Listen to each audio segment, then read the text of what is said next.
in the fading echoes of artillery fire across the scarred fields of Europe, where the Great War had ravaged nations and claimed millions, a new shadow crept silently into the world. It was 1918, and humanity, already bowed under the weight of trench warfare and endless loss, faced an invisible enemy that would strike without mercy. This was no battlefield foe with bayonets and gas masks, but a virus that turned the air itself into a weapon. As soldiers huddled in mud-soaked dugouts, sharing cigarettes and stories of home, they unknowingly passed a contagion that would unravel societies from the inside. The Spanish flu, as it came to be known, did not announce itself with explosions or declarations of war. It whispered through coughs and fevers seeping into the cracks of a civilization, already fractured by 4 years of unrelenting conflict. No one could have imagined that this quiet intruder would claim more lives than the war itself, transforming bustling cities into ghost towns, and leaving behind a trail of empty homes and unspoken grief. But as the first chills spread through army camps, the stage was set for a collapse that would redefine human vulnerability. A rupture born, not from bullets, but from the very breath we share. The world of 1918 was a tapestry torn apart, woven from the threads of empire and ambition that had ignited the First World War. Empires like Britain, France, Germany, and Austria-Hungary clashed in a mechanized slaughter that introduced tanks, poison gas, and aerial bombardments, turning verdant landscapes into barren wastelands of barbed wire and craters. Millions of young men were conscripted, leaving farms fallow and factories staffed by women who toiled under dim lights, producing shells and bandages amid the constant hum of machinery. Into cities, ration cards dictated meager meals of bread and turnips, while propaganda posters urged unity against the enemy. Across the Atlantic, the United States, initially neutral, joined the fray in 1917, sending doughboys overseas in crowded troop ships that bobbed across stormy seas. The air carried the acrid scent of gunpowder and decay, and telegrams bearing news of fallen sons arrived like clockwork, casting long shadows over family dinner tables. Yet beneath this veneer of resilience, economies strained under war debts, social hierarchies cracked, and a fragile peace loomed as armistice negotiations whispered in smoke-filled rooms. The war had broken the old order, but no one foresaw how a microscopic invader would exploit these fissures, turning a global conflict into a prelude for an even greater catastrophe. Before the flu's grip tightened, daily life pulsed with the rhythms of a world at war, where routine masked the underlying exhaustion. In the trenches of the Western Front, soldiers awoke to the distant rumble of shells, their boots sinking into cold mud as they shared tins of corned beef, and scanned the horizon through periscopes. Letters from home, stained and creased, brought fleeting warmth amid the ceaseless rain that turned everything to slime. Back in urban centers like London and New York, streetcars clanged along cobblestone roads, carrying workers to shipyards, where hammers rang against steel hulls, forging vessels for the Atlantic convoys. Children played in alleyways, their games interrupted by air raid sirens that sent families scrambling to basements, hearts pounding in the enveloping darkness. Markets buzzed with vendors hawking wilted vegetables, their voices competing with newspaper boys shouting headlines of battlefield victories. Evenings brought quiet gatherings around flickering kerosene lamps, where families listened to gramophones, scratching out patriotic tunes, unaware that the air they breathed carried seeds of disruption. This fragile normalcy, sustained by hope for the war's end, hid the vulnerabilities of overcrowded barracks and malnourished populations, setting the scene for a plague that would exploit every weakness in the human fabric.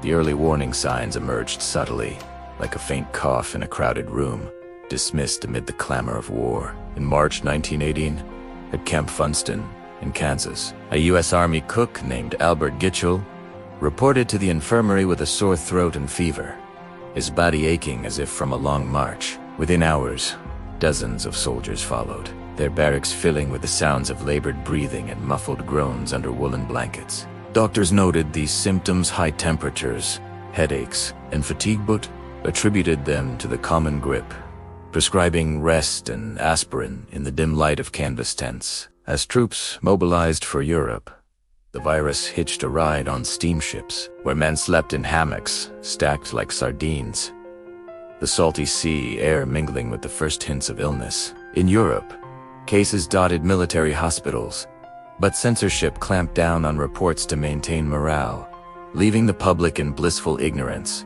Whispers of a strange sickness filtered through neutral Spain, where newspapers freely described the outbreak, unwittingly lending the flu its misleading name. These initial flickers, like distant lightning on a clear night, went on as leaders prioritized victory over vigilance, unaware that this quiet beginning heralded a storm that would engulf the globe. As the virus spread, tension began to rise imperceptibly, weaving through the veins of a war-weary society like an unseen current. By spring, it reached the front lines, where soldiers in gas masks now contended with fevers that blurred their vision amid the haze of mustard gas. In Brest, France, American troops disembarked from ships, carrying not just rifles, but an invisible payload that infiltrated ports and railways. Cities like Philadelphia saw sporadic cases among dock workers, their coughs echoing in the humid warehouses, stacked with crates of supplies. Public health officials issued mild advisories: wash hands, avoid crowds, but these were drowned out by war-bond drives and victory parades that packed streets with cheering throngs under fluttering flags. The air grew thick with unspoken anxiety as families noticed neighbors falling ill, bedsheets damp with sweat in stuffy apartments. Yet life pressed on. Factories hummed, schools rang with children's laughter, and theaters flickered with silent films, their audiences oblivious to the gathering threat. The collapse did not begin with chaos. Began quietly, in the overlooked details of daily existence, as the virus mutated in the shadows, preparing for a more ferocious assault that would test the limits of human endurance. Key decisions and pressures mounted as the pandemic's shadow lengthened, driven by the relentless demands of war. Governments, fearing panic would undermine the war effort, imposed strict censorship on flu reports. In the US, the Sedition Act silenced journalists, while in Europe, military censors redacted letters home that mentioned illness. Troop movements continued unabated, shuttling infected soldiers across continents in packed trains that rattled through countrysides, spreading the virus like wildfire through dry grass. Public health experts like those at the newly formed League of Red Cross societies urged quarantines and mask mandates, but leaders prioritized armistice negotiations in Versailles, where diplomats gathered in opulent halls, unaware of the contagion lurking in their midst. Mistakes compounded. In Philadelphia, officials allowed a massive Liberty Loan parade despite warnings. The streets alive with marching bands and confetti, only 4 hospitals to overflow days later with the dying. Economic pressures forced factories to remain open, workers laboring shoulder to shoulder amid the clank of machinery, their masks slipping in the heat. These choices, born of necessity and denial, accelerated the unraveling, as the system's fragile threads began to snap under the weight of an enemy that respected no borders or treaties. The moment the system began to fail arrived with the second wave in late summer, a surge that transformed mild illness into a deadly scourge. In Sierra Leone, the virus struck a British naval ship, then leaped ashore, felling villagers in thatched huts where the tropical air hung heavy with the scent of rain-soaked earth. Bike-in-twos, Boston's camped events, became a charnel house, barracks echoing with delirious moans as young men bled from noses and ears, their lungs filling with fluid in a cyanotic death.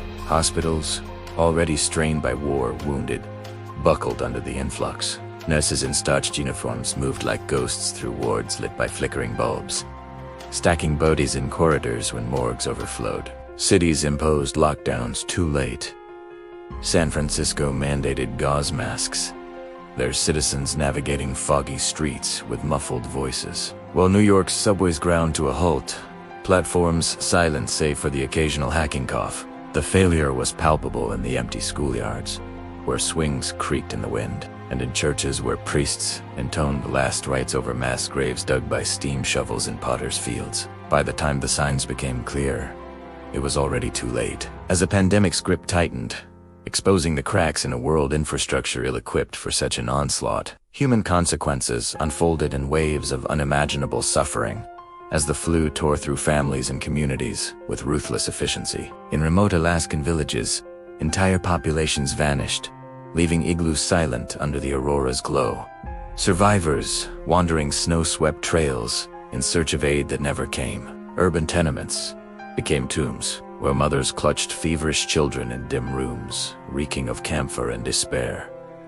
their cries piercing the night. Orphans roamed streets, their eyes hollow from loss, as institutions swelled with the parentless, echoing with the shuffle of small feet on cold floors. Social breakdown manifested in vigilante quarantines, neighbors barricading doors with nailed planks, fear fracturing bonds of trust. Essential services faltered, telegraph lines went unanswered, milk deliveries ceased, and undertakers overwhelmed left coffins stacked like cordwood in backyards. The air carried the constant toll of church bells ringing for the dead, a somber soundtrack to a society unraveling at its seams. Yet amid the horror, acts of quiet heroism emerged, volunteers in armbands delivering soup through deserted avenues, their footsteps the only sound in the eerie quietude. The epidemic's reach extended beyond borders, claiming lives from the bustling bazaars of India, where bodhis floated down the Ganges in silent procession, to the outback of Australia, where isolated ranches fell quiet under vast skies. In total, it infected a third of the world's population, killing an estimated 50 million, more than the war's toll, in a grim arithmetic that reshaped demographics. Economies staggered. Fields lay unharvested, their crops rotting under autumn suns, while stock markets fluctuated wildly in paneled boardrooms filled with anxious whispers. Social fabrics tore, with racial tensions flaring and scapegoating mobs that roamed torchlit streets, blaming immigrants for the plague's spread. The breakdown amplified existing inequalities, hitting the poor hardest in cramped slums where sanitation was a luxury, their alleys slick with refuse. But no one understood what was coming next. It's a slow rebuild amid the ruins, as survivors emerged from isolation, their faces gaunt, to confront a world forever altered by loss and lessons unlearned. Long-term historical impact rippled outward, forging a new era from the ashes of collapse. The flu hastened the end of World War I, as weakened armies sued for peace. The armistice signed in a railway car amid the scent of polished wood and ink. It spurred advances in medicine. Virology emerged as a field, with researchers in sterile labs peering through microscopes at elusive pathogens, leading to vaccines and antibiotics that would save countless lives in future decades. Public health systems evolved, with governments establishing agencies like the World Health Organization's precursors, their offices buzzing with typewriters, compiling data on global threats. Socially, it accelerated women's roles as they filled gaps left by the dead, striding into workplaces with newfound purpose under electric lights. Yet the scars lingered.